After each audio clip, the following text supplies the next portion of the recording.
Just letting you know, I'm currently watching Sky Racing on the Sportsbet app live from Square Leg. No, they won't catch him. He's home. Oh, sorry. Watch Aussie Racing anywhere with Sportsbet. Conditions apply and gamble responsibly. 1-800-858-858. Continental Tires, AFL Trade Radio. AFL Trade Exchange. For Ream. Built tough for Aussie conditions. When it comes to water heating, ask your plumber to install a Ream. And for Repco Authorised Service. For expert car service you can rely on. Book online at repcoservice.com.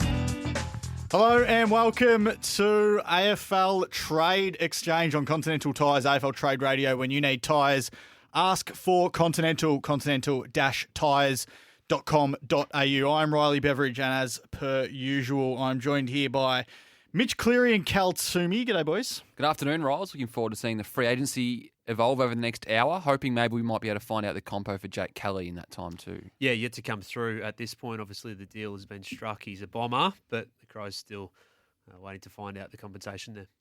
All right, plenty to get to over the next hour. We've got a very special guest joining us right off the top, though, and it's North Melbourne list manager Glenn Luff, who joins us on Continental Tires AFL Trade Radio. Morning, Glenn.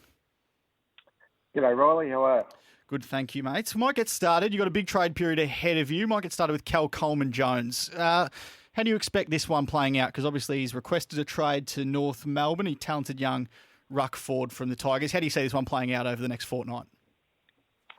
Yeah, we've had some early discussions with the Tigers. We'll put something to them pretty early in the trade period, we would have thought. To see how it plays out. Obviously, what happens with Robbie Tarrant will have an effect on that, but we're pretty clear in our head what it would take. There's plenty of history in terms of ruck and ruck forwards and what they go for at that age. So we'll put something to the Tigers early and see how we go.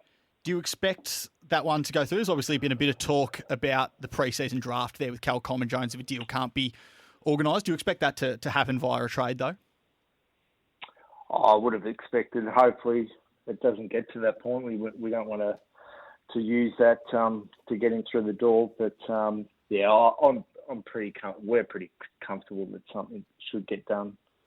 Glenn, Mitch Cleary here. Thanks for joining us. What's been the pitch to Cal Coleman-Jones? Is the role he'll play? Is it more ruck? Is it more forward? Is it a combination of both? Where do you see him fitting in? And what's been the sell to him in order for him to choose Arden Street as his home of choice? Yeah, it's pretty clear that Nodes is a two-ruck coach. He likes playing the two rucks.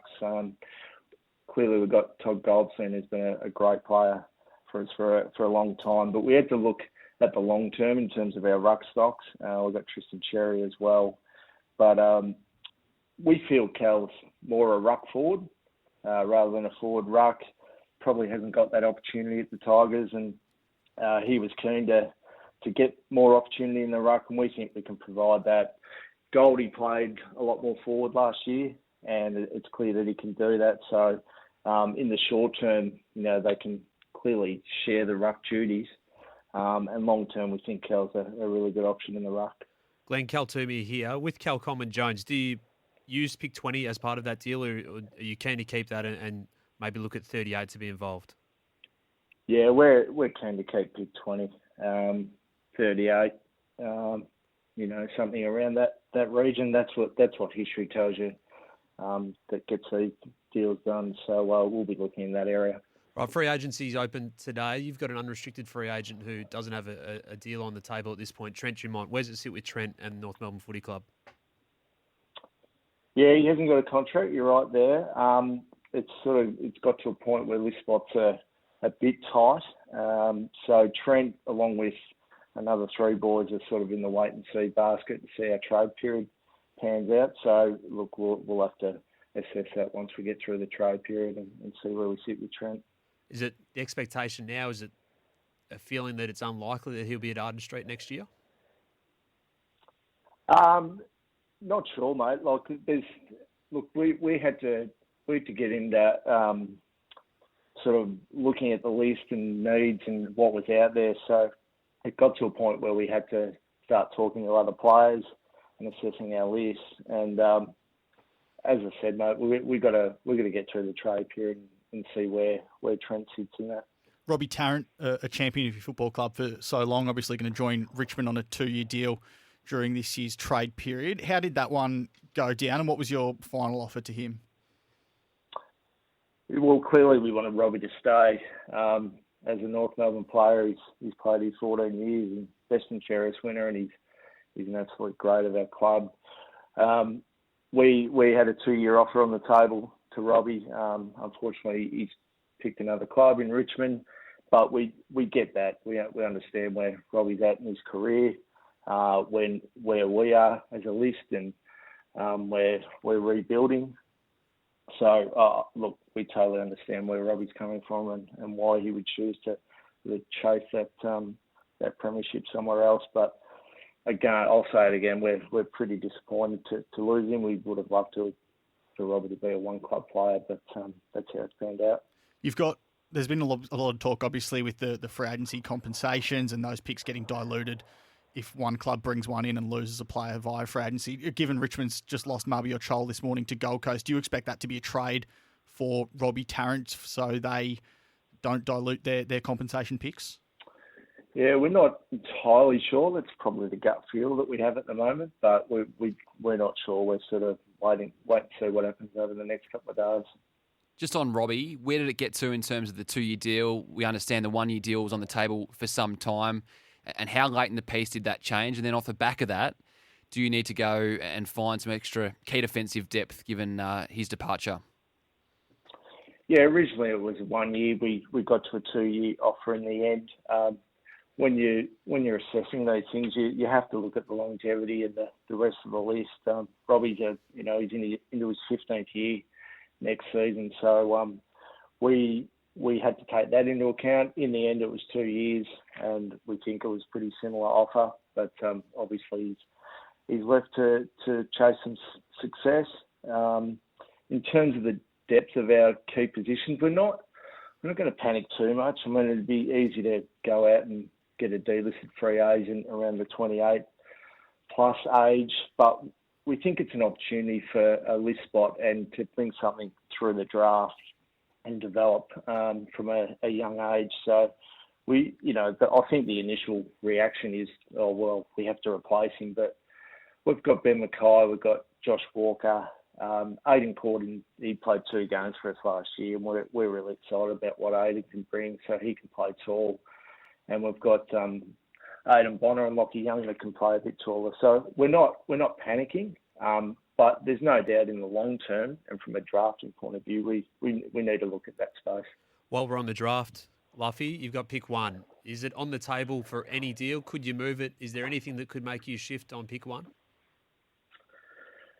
Well, it's a pretty valuable pick 1 this year, we think. It's probably more valuable than any other year.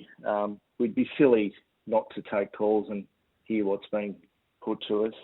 There's been a couple of nibbles, but pretty small. But we'll sit back, we'll take the call, see what comes. But I think it's pretty clear that it'd have to be a pretty attractive deal to hand over pick 1. He's a pretty attractive player in the way he performs. Jason Horne-Francis, is he your guy?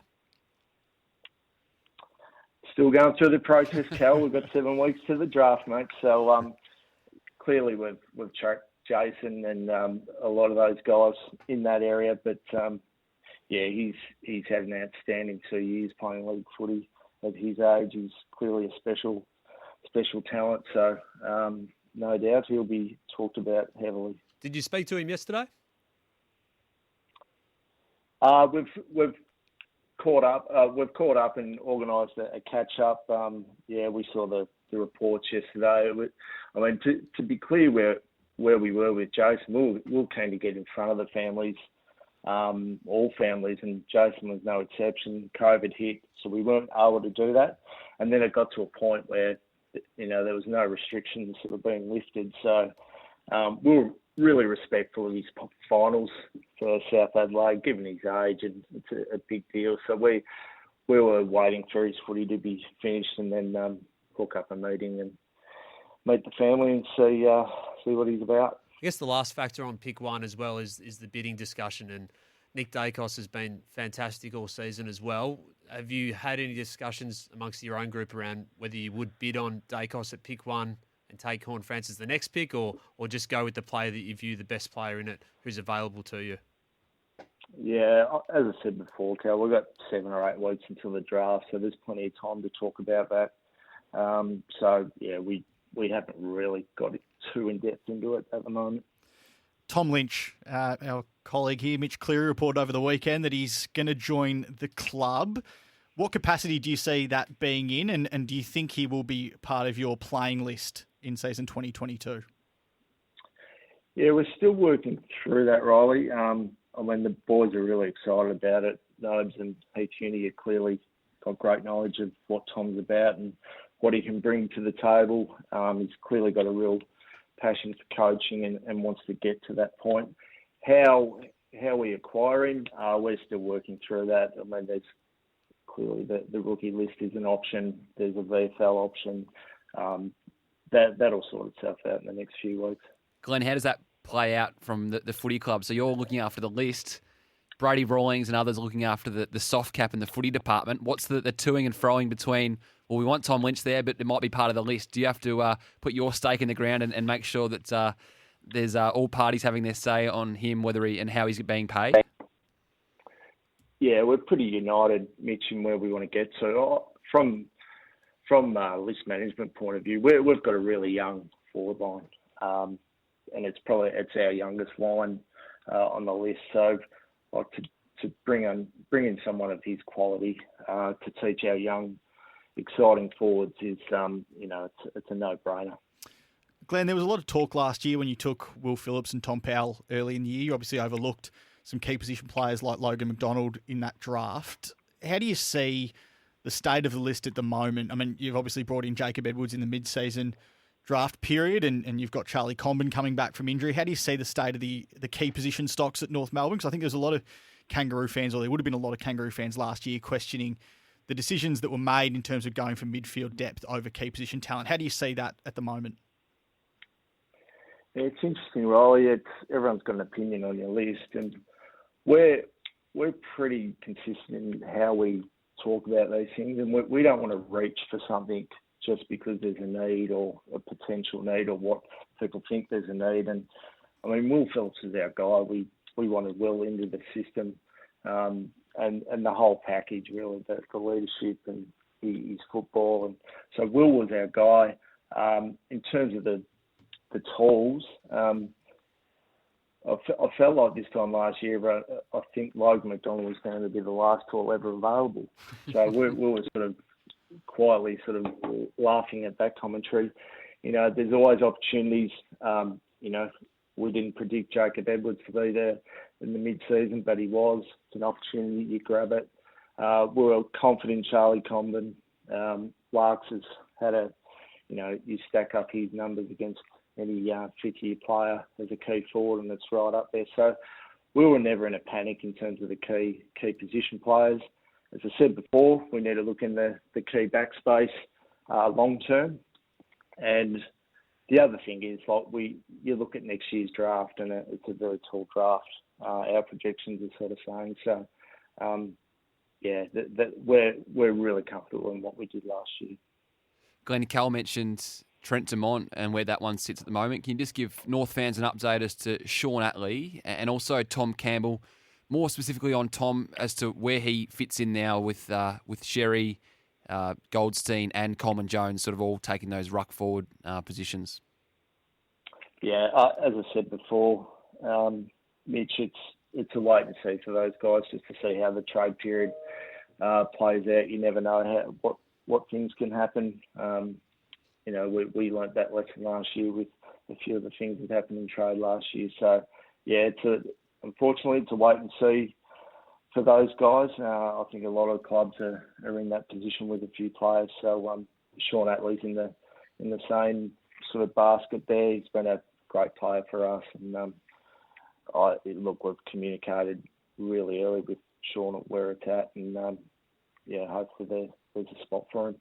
Glenn, thank you for your time this morning on Continental Tires AFL Trade Radio. You can go back to memorising the draft number for Jason Horne-Francis when you have to punch that in around a month's time. So thank you for your time this morning. Thanks, Riley. Thanks, boys. Glenn Luff there, North Melbourne's list manager. Plenty to get through from that chat. Hit us up, North fans, on the Kogan Mobile open line, 1300 23 55 48. Make the call and switch to Kogan Mobile today. We'll talk Kangaroos and plenty more on the other side of this break. Trade news, AFL Exchange. For Ream, ask your plumber to install a Ream. Steady, hot and strong. And for Repco Authorised Service. For expert car service, book online at repcoservice.com. A trade news update for Mate Internet and Mobile. Mate, award-winning Aussie service. Mobile plans from $20. This is a news update for Mate Internet and Mobile, Australia's most satisfied NBN customers. Internet from $59. And Jake Kelly is officially an Essendon player. The free agency paperwork being lodged at AFL HQ this morning. He moves from Adelaide to Essendon, the first official deal of this year's Continental Tires AFL trade period, although we did have a manager tweet out that a player had left before that, in Ralph Carr tweeting out that his client, Mubby or Child, had left for Gold Coast. Mitcho, what do you expect the compensation to be that Adelaide will receive for Jake Kelly? I can't see it being much more than a third-round pick, to be honest, but in saying that, there's not much of a discrepancy between the end of second round and the third round for the Crows, given where they finished fifth from bottom. So right now, if it was to land in the third round, the Crows would get pick 42, which I mentioned earlier with BJ and Dell. I don't think it would, in a trade for Jake Kelly, you would get much more than that, Cal, would you, right now? No, you wouldn't. I think it's a good pick for the Bombers. I think it's a good addition for them for nothing. Only salary cap space, and they've got plenty of that. They lose Paddy Ambrose as a versatile defender. There's still question marks on whether Michael Hurley gets back. He'll have a crack at it in the preseason, and then I think you'd have to come to a decision one way or the other. So, yeah, there's some calls there to be made in terms of their defence, but he adds a real steely edge to that group, and he can play on Cam Zerha, he can play on Cody Waitman, he can play on a taller type, so he's sort of a bit of a versatile option for them. Well, that's what I was going to ask you, Cal. How much does a game like Cody Waitman's against Essendon in that elimination final change a team's trade period? Like, how much do you reckon the Jake Kelly decision would have factored into what Cody Waitman did to the Bombers in that elimination final? Oh, you'd hope not. You'd hope nothing, to be honest. Yeah. One game, you'd hope that the club has pretty good view of its weaknesses and strengths and deficiencies. And let's face it, I mean, he got 3 goals. I'm Cody's biggest fan, as you know, but he got 3 goals from free kicks, or four goals, but three were probably pretty dicey free kicks, and one was probably there. So I'm not sure that had changed too much. But yeah, they need some defenders who can actually stop goal kickers, and they've shown they can score plenty of goals. They just need to tighten up a little bit, the Bombers. I know we are a sports show talking about footy, but some big news coming out of New South Wales as well that might have big implications on the future of the country, with an announcement coming around their Premier Gladys Berejiklian at around 1 p.m. Australian Eastern Time. So that's will be one to watch in the next hour. She's assessing her free agency options, or I think WA have shown some interest. Some big news out of Perth as well, actually, with Daniel Sturridge signing for the Glory. We're doing all I was rocked by that. Doing all types of trades here on Continental Tires AFL Trade Radio. Join in on Kogan Mobile open line 1300 23 55 48. Make the call and switch to Kogan Mobile today. We might get to Mick in Ascot Vale, who wants to talk about the Roos. We just had North list manager Glenn Luff on. G'day, Mick.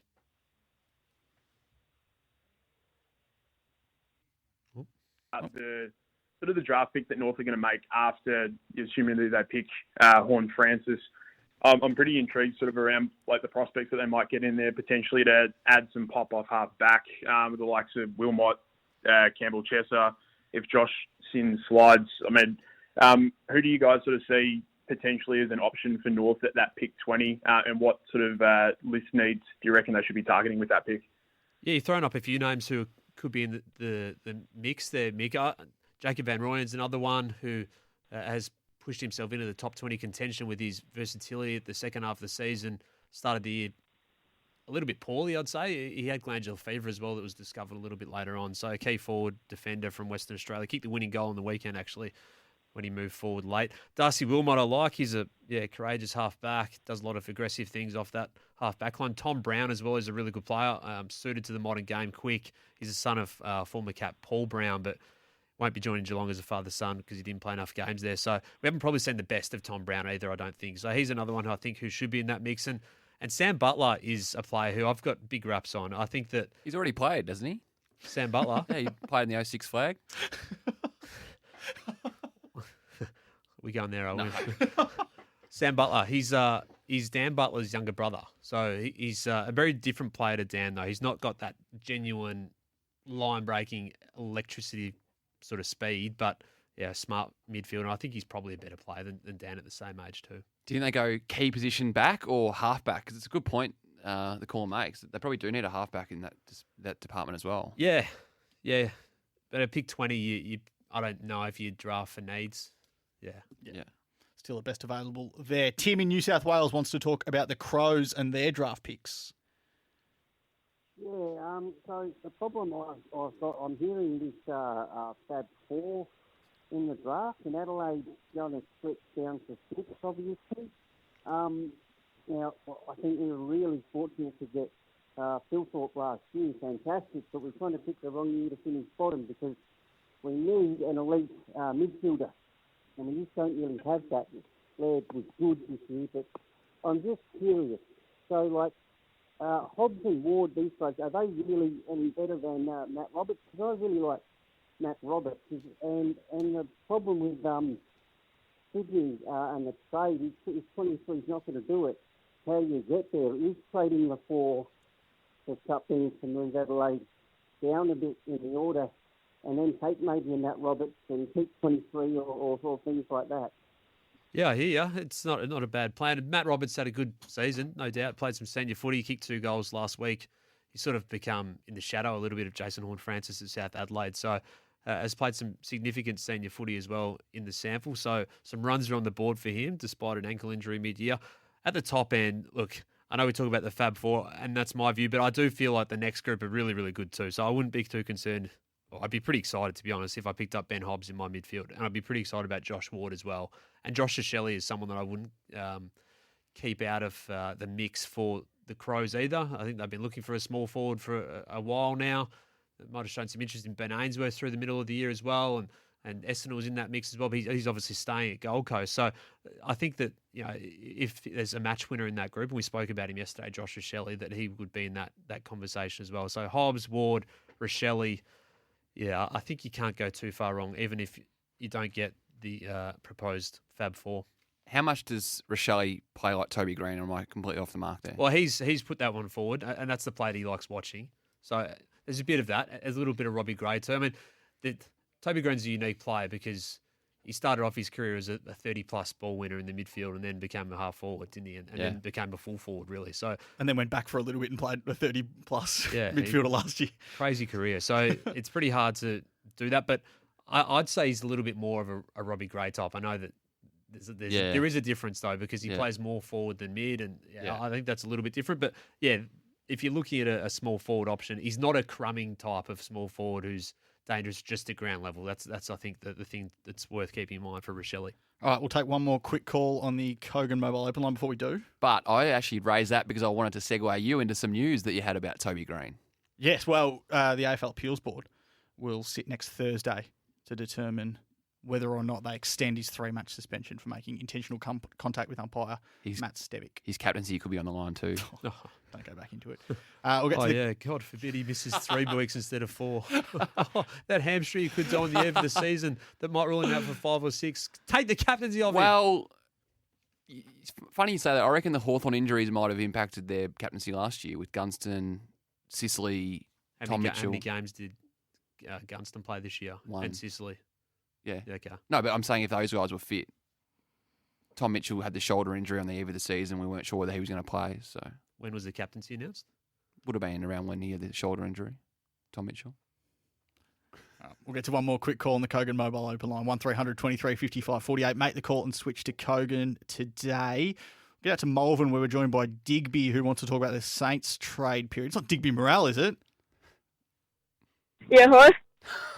Doesn't sound like him. Doesn't sound like him. G'day, Digby. Yeah. You want to talk about the Saints? Yep. Yeah. I don't know. What do you think about the draft picks for Saints? Digby, well, there's a lot to discuss out of that. I think the Saints pick 9. It'll become pick 11, and at that point, they're an interesting spot of the draft. I mean, do they go for someone a little bit more local and some speed in Josh Sin? I think that he'd have to be in that contention for them. Sin a Saint? Yeah, surely not. Well, he trained there earlier this year, or he was going to. I can't remember if he did or not in the end. That's made for sub-editors, isn't it? Well, Sin as a name is named for sub-editors, isn't he? Our sub-editors are already messaging through right now. It's incredible. Scintillating. So, yeah, he's a name that should come up in their discussions, but I also think they're at that part of the draft where they could take Neil Erasmus, who's a midfielder, and add to that stocks. I think their priority would be adding pace to their midfield, but who's the pacey midfielder in that group? There probably isn't one who's really going to turn it on in that part of the ground to add to what they've got. They've got the midfielders over the past few years, haven't they, of that same level and ball-winning ability. So, I don't know, is Desire Wanganeen Milira someone who you'd look at that point, potentially? But, yeah, I think they're in a nice spot. And as well, they might be a club who closer to the period say, well, you know, Brisbane, you've got a couple of first-round picks, or Gold Coast, you've got pick 19 and 22. Should we swap that and turn 11 into 19 and 22? Thanks for your call, Digby. We might take a break here on the Continental Tires AFL Trade Radio. For Ream, ask your plumber to install a Ream steady, hot and strong. And for Repco Service, for expert car service, book online at repcoservice.com. AFL Trade Exchange. For Ream. Built tough for Aussie conditions. When it comes to water heating, ask your plumber to install a Ream. And for Repco Authorised Service. For expert car service you can rely on. Book online at repcoservice.com.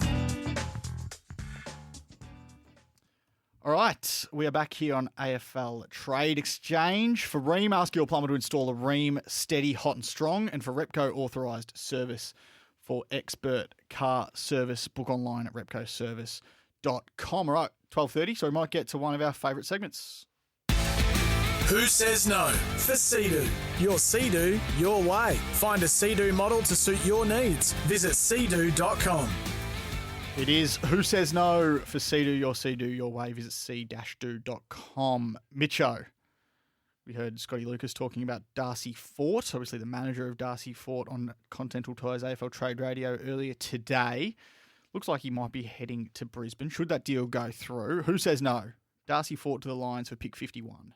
I think the Cats say no because he's contracted and they've got 3 picks before that point in the draft. And as we know, each team only has to take a minimum of 3 picks to the draft this year, Cal. So if I'm the Cats, I'm asking for a bit more given he's contracted and I would argue a required player at that club. What else can you get? So Brisbane have pick 14 and pick 18 and then pick 47 and then 51, 57, 73. So are they asking Brisbane to go and do some work and package up 47 and 51 and get up the board a little bit and then use that one to maybe pass it on? Or 47. I'm trying to get Brisbane, because Brisbane's 51 right now. Given how tight their list spots are, I think they're only going to use 3 picks in the draft. So Brisbane's 51 as it sits right now is redundant to them unless they see themselves being able to move up the ladder, move up the draft order. But I'd be asking for that 47 or a bit more. And if you're Brisbane, you're saying, well, you didn't play him this year. Yeah. He didn't play a game and he's played 8 in 2 years or 3 years. This is what we love about Yes. Continental Tires trade period. Well, that's the thing, isn't it? And he can play a role for Brisbane. I think it makes sense for me to them go and get him. But yeah, if you're Geelong, I get it as well because you got Reece Stanley, who's probably into that the last couple of years of his time at the AFL, and clearly has been their front runner. But they need some backup there beyond Asava Radicalea as well. And Darcy Fort's 28. It's not as if he's 22 and he's got time on his side. He wants to be playing now. Yeah. The way I see it, he goes from third in line at the Cats to second in line at Brisbane. And it's a better career move, isn't it? It is, absolutely. And yeah, there's a contract for next year at Geelong, but if you move, there's probably a couple of years on the table, isn't there? So I think Geelong say no on the basis that they, as Mitch said, want to take 47 off their hands instead of 51. Yep, agree with you there. Good points made by all. Get involved at Trade Radio on Twitter. We've just put the poll up. And our Instagram is just flying as well, at AFL Exchange. It is. We'll put it up there too. Absolutely flying. Mitch, we've had a couple of questions about this, both texts, tweets. I want to get your take on it. Last year, Essendon traded uncontracted Adam Sard to Carlton for pick 8 and something else. Does that prove the basis in Sydney's argument that they should get more for Jordan Dawson? I can see why Sydney would argue that, but I think Adam Sard had more runs on the board than Jordan Dawson. He's only had one real top-end year, 1 year finishing top 3 in the BNF. I think Sard had a couple by that stage. In saying that, Dawson is a bit younger than what Sard was at the time of that move, but I think the Port pick 16 would have been around the mark for Dawson, and I can see why the Crows will just want to include 23. They don't want to split 4, as Carl's told us, don't want to be looking at 4. And they don't want to be moving into next year's draft, the Crows, either, because Lukosius and Rankin are around the corner with contracts until 2022. So this is a really delicate one. I think this is one we'll be talking about until the last day. Yeah, I think so too. There's that middle ground that needs to be found somewhere and somehow for me. And whether that's a matter of, as we've sort of spoken about, them finding the picks to move up to the Bulldogs pick and buy that off them and then moving that one on to get the Dawson deal done, then that could be a solution potentially. But yeah, at the moment, there's a middle ground that hasn't been reached. Will be interesting to see. We'll go back to the Kogan Mobile open line, 1300 23 55 48. Make the call and switch to Kogan Mobile today. And Jackson wants to talk about Luke Jackson and Trent Rivers. G'day, Jackson. G'day, Riley, Cal, and Mitch. It is J Money here, James Rowbottom's #1 supporter. J Money! I do have a Demons-based question. My heart does beat true. I'm just wondering, Trent Rivers and Luke Jackson, they're now premiership players after less than 50 games. They're both integral parts of our premiership side, but they are both under 22 and WA. Our current contract situation isn't too bad, but it is going to get tighter going forward. Can you see Rivers or Jackson requesting a trade back home in the next couple of years? No, I can't. And why would you leave at the moment? I think Melbourne's going to be in a position to pay these guys. And Rivers is signed through to 2023, Jackson the end of 2022. So Jackson's clearly a pre-season priority for Tim Lamb, the recruiting boss or list manager at the Demons. So that'll be a big tick-off item. Can I just ask you a question, though, Jackson? Because for some context for our listeners who have just tuned in, we've been speaking about you on AFL Exchange throughout this year because you've hit us up a couple of times and said that you've collected James Rowbottom footy cards, even though, as you say, you're a Melbourne supporter. Where did this start? Because what's the background to J Money being a collector card connoisseur of James Rowbottom? All right, Cal, I'll give it to you as best as I can. My mum, she's from New South Wales. My father's from Victoria. So I inherit the Demons from my father, but my mum is a devout Swan supporter. Right. I was up in Brisbane last year and I watched the Tigers versus the Swans game, and he kicked this goal. I don't even remember. It was the first goal of the game. He's flicked it over his head. He's picked it up one hand, outside 50, and he's just absolutely slotted it. And I thought, geez, that kid is a gun. And it was the first time I'd actually sat down and watched a Swans game in a really long time. And since then, I just thought, yeah, I'm going to have an odd obsession with James Rowbottom. There you go. Well, thanks for calling in, mate. Appreciate it. That was J Money there, one of our favourites on AFL Exchange. Good time to be buying stocks in James Rowbottom in Exchange as well, because Hewitt goes out. They've got an ageing midfield with Parker and Kennedy. I reckon he's one that J Money might have been on too early, and he might be a big part of that midfield in 22. He might be. I wonder if there's some AFLW Charlie Rowbottom footy cards to start collecting as well. Good call. All right, we'll head back to the Kogan Mobile open line, 1300 23 55 48. Ben from Leopold wants to chat Cats. G'day, Ben. G'day, guys. Silky, I know I said I'd never bother you at work, but as this is my last opportunity before, you moved on to Melbourne when you got this job and now you're going to Channel 7, so I'll never get a chance to ask you a question in person ever again. Being a Cat supporter, it's really hard because I feel like it's a team of very lovable people and there's been good draftees even since 2015. There's been lots of quality, but I feel like only ever one getting a chance at a time, and that's resulting in people like Fogarty leaving, Clark now wanting to leave, guys who stumbled in their development a bit like Constable and Markle. What happens next? Because it feels like big-bodied midfielders, strength through the middle, the grand final and the prelims sort of just frighten the life out of a Geelong supporter because we don't have the guns to go with them. So what does Geelong have to do with its development? Thanks for your question, Benny, and thanks for taking some time out of your lunch break, just crunching the numbers in the tax office to listen to Exchange. Appreciate that. I think this is the biggest concern for the Cats. When they went and got Higgins and Smith last year, we spoke about it on this very show. He's going to rob games into Clark and these kids. And I think this is a massive 12 months coming up for the Cats. They need to get games into Conning and Stevens because they can't have these kids leaving in the same way that Jordan Clark is leaving. So I think it's a massive 12 months for the Cats. I personally think they should be looking at something around the ruck as well. You know, Cal spoke about Reece Stanley at his age. Yes, he plays a role for that footy club, but, you know, why aren't they in the Callum Coleman-Jones conversation and these sorts of things? I think that's the way the Cats should be going with its list. Just on Jordan Clark, spoke to a few people yesterday about this one. He hasn't actually formally put a request of a trade in yet, but I think there is some manoeuvring going on behind the scenes on this one. Player he's contracted, I can't see him actually lodging his formal request of a trade until he has an understanding that a deal can get done. So, yes, I now have the belief that he does want to move to Fremantle, but you won't see him or his group coming out and asking for a trade until they have got a feeling that it can get done. Do you think it can? Yeah, I think it can, yeah. Do you think they'll get a formal trade request or will it just be one that happens then?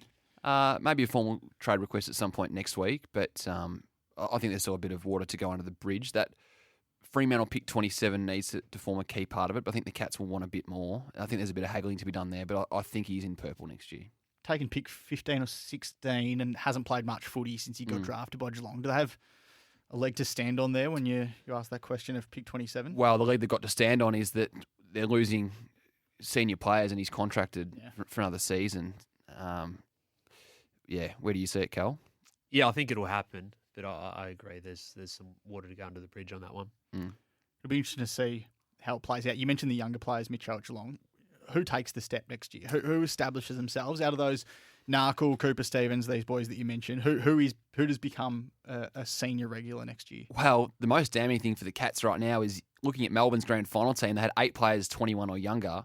The Cats didn't have a single player 21 or younger in their best 22 this year. That is a fair discrepancy right now. The one I think needs to be taking a step is Brandon Parford. I think he should be taking a big amount of midfield minutes off Joel Selwood. Cooper Stevens, if he can get a clean run at it with his body, I think they should get natural growth out of Max Holmes. Francis Evans should be playing.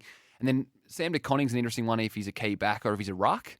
I think I'd like to see him play as a centre-half back personally, but maybe they see him as a ruck, 201 centimetre, almost a clone of his brother at Carlton.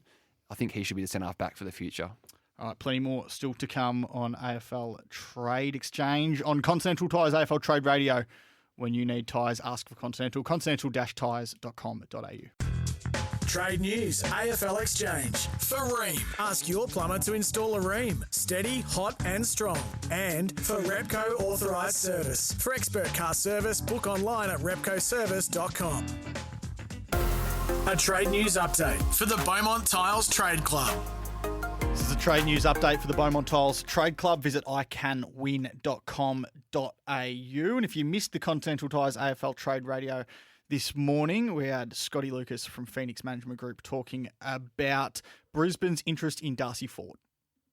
There's been some interest, Kane, no doubt about it. And look, Reece Stanley has signed an extension there, so you know, we look at that pragmatically and go, well, clearly they're pleased with what Reece is doing. Darcy didn't play a game this year for Geelong, so therefore you do have a look around for him and try and present some options for him to get the most out of his career, and that's all we're after. So yeah, we've had a look into it.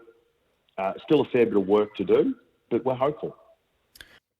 Scotty Lucas there. We'll whip through some more calls. Before that, Floyd's texts in, wants to know if Digby can have his own show. Thrilling radio. Thank you, Digby, for your call. Right, we'll get out to Jason in Geelong on the Kogan Mobile open line. G'day, Jason. G'day, boys. How you going? Thanks, Jason. Just a couple of quick things about Hawthorn. Now, what's interesting? Are they interested in drafting Mac Andrew due to both our number one rucks in McAvoy and Segler, both over 30, and we've only got really Greaves behind them. And also, what can Hawthorn do to get another pick inside that first rounder? Well, Mac Andrew has to be in the conversation for their first pick. They've got pick 5, it'll become pick 7, and he's right around that frame if he's still on the board. So, yeah, I think he has to be in that discussion.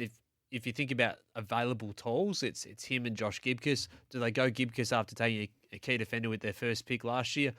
I'm not sure if they'd do that. So, yeah, he has to be in that discussion for those picks. As for getting another selection, well, the options are either trade out one of your guns and bring a pick in relation to Mitchell, O'Meara, these guys, which I don't think's happening, or turn 5 into multiple picks. I think they're the only circumstances they've got. Or option C is to trade a future first pick and say, back yourself under Sam Mitchell and what you've seen across this year to say we're going to finish 10th next year and we're happy to give away pick 10 to get another one in this year. We heard Glenn Luff talking about 7 weeks of the draft. We know that you work a lot earlier than that on the draft. In your phantom top 10, how many picks would you be confident on right now? And I don't want to ask specific stuff, but how many of those would you have a good sense on? Per club, or just how many are going in the 10? Like which players to which clubs in the 10? No, not many at this point. I don't think anyone at this point would be very confident beyond one, or one that might become 2. I'm pretty confident the Dacos will end up at Collingwood and Darcy at the Bulldogs. Beyond that, let's wait and see how the picks shuffle up, because there's going to be a little bit of change in there, I think, because there's going to be some capacity for clubs to make some changes and still get the players they want. But if I actually had to look at the 10, I was speaking to a club about this before, if I had to look at the 10 that I think who's going to be in there at the moment and who could come into that, I haven't heard any new names recently to who can come into that group. So I'm reasonably confident on the names. It's just a matter of then sort of putting them in the right spots. Jimmy in Perth wants to talk about the Pies. G'day, Jimmy. Hey, gentlemen. Just a few quick things about the Pies. With the Brodie Grundy situation, do you think Brodie seems to be a really good guy and a team guy? The bloke's on $1 million a year. Obviously, the goalposts have changed with the COVID situation and whatnot. Wouldn't you get a few of those senior boys in a room and say, listen, like, we need you to drop a bit of your weight so we can sort of fit everyone in? Obviously, Brodie, where we're expecting for the cap to go up, it's gone down. Now, do you want the future of the club to prosper, or what do you want to do there? The other thing I wanted to ask is about, obviously, the point situation. We need to get Dacos, and I know for a fact we'll be trying to get Yusuf Dib. Do we, if we get those 2 in the draft, do we have to get 3, or does that include rookies? And also, just on that, with knowing that we need those picks for those 2 players, would it be more likely that Lipinski or Kruger go through in the preseason draft? I'll start on. No, thank you. I'll start on Grundy. So he gets that contract. They signed that at the time, given the interest in Adelaide. They had to pay that given market rate. In terms of his contract, well, a lot of these are done with percentage deals. So in terms of the cap, when it goes up and down, a lot of these deals are tied to that as an overall figure rather than specific hard number at the time.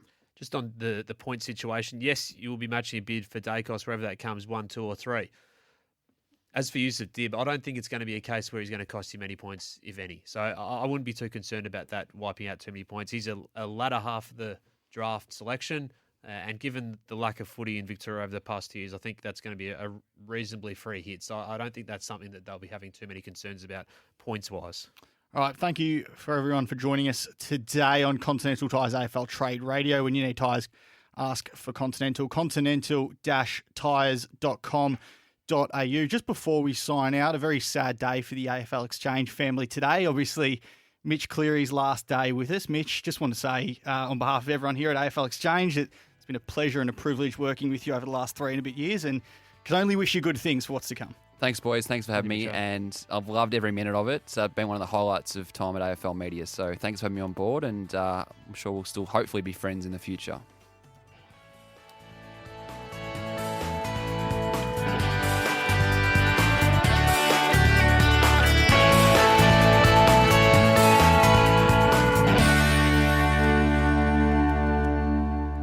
Just letting you know, I'm currently watching Sky Racing on the Sportsbet app live from Square Leg. No, they won't catch him. He's home. Oh, sorry. Watch Aussie Racing anywhere with Sportsbet. Conditions apply and gamble responsibly. 1-800-858-858.